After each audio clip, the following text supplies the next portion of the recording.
Today, we talk about the Nike Air Safari. So, standard, again, Nike sportswear box. Here's the label in case you're wondering. Also decided to half size up in these just in case. So let's talk about it. Solid.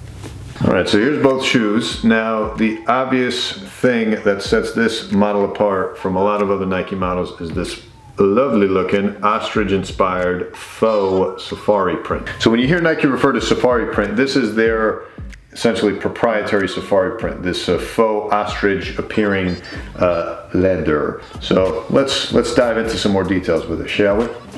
But first, some quick looks at the shoe. You see that beautiful blackness with the black swoosh incorporated there with some stitching on the mid panel there, the ostrich panel here, more ostrich faux pattern here, a lovely creasing for the orangey toe box, black laces, and then on the tongue here we get Nike, well actually Nike Air Safari, and then just Nike Air on the insole. And the back heel, you see obviously some more safari print mirrored all on the medial side, and then of course the outsole. Not your typical Air Max bottom, but it is what it is. Now getting into this model. This debuted in 1987. Shout out to my birth year. And they were actually released in a pack to end all other packs. The Air Pack. This included the Air Max 1, the Air Trainer 1, the Air Sock, and the Air Safari. Now some would say because of all that good that is the Air Max 1 and even the Air Trainer 1 with its association with John McEnroe and Bo Jackson, some would say that helped carry this shoe because of the hype associated with the whole pack. But others would say this model was overshadowed by all that good.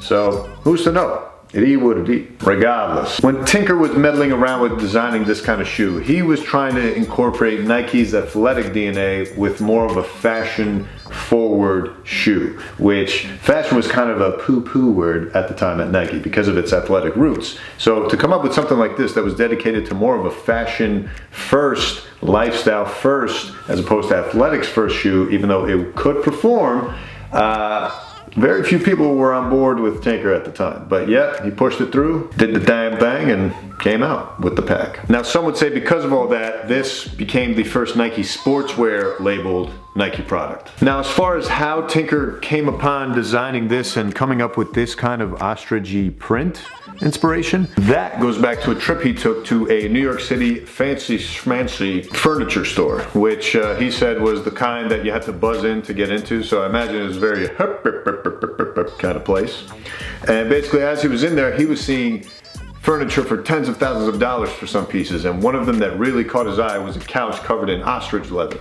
And he wanted to bring that approach of this high-end fashion, luxury goods available only to the super rich type of print and put it onto a sneaker that was readily available. And he accomplished just that with this ostrich print. So that's when he went back to the drawing board at Nike and designed this very print that is now very synonymous with safari inspired models that Nike's put out on a bunch of different shoes. And I know lately Nike's been wigging out over Tinker sketches, whether it's the Air Max 0 or the Tinker sketch Jordan 3 or whatever, but dude, check out this sketch of Tinker's Air Safari prelim stages, and I would argue this would be a worthwhile retro for show. So Nike, think about it. Just do it. I mean, this looks OD. What are those?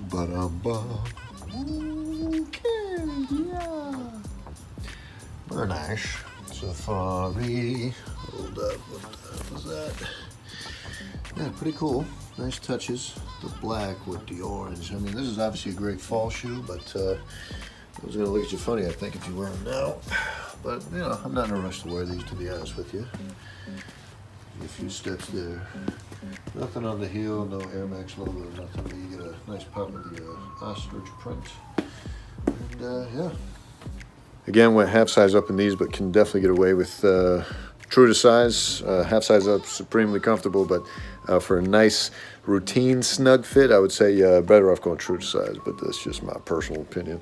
Overall, not a bad shoe. Don't have a ton more to say. I would always prefer wearing an Air Max 1 model over these, but as far as you know, collecting Tinker design masterpieces, this had to be included.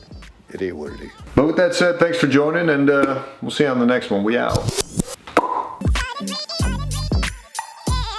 Yeah.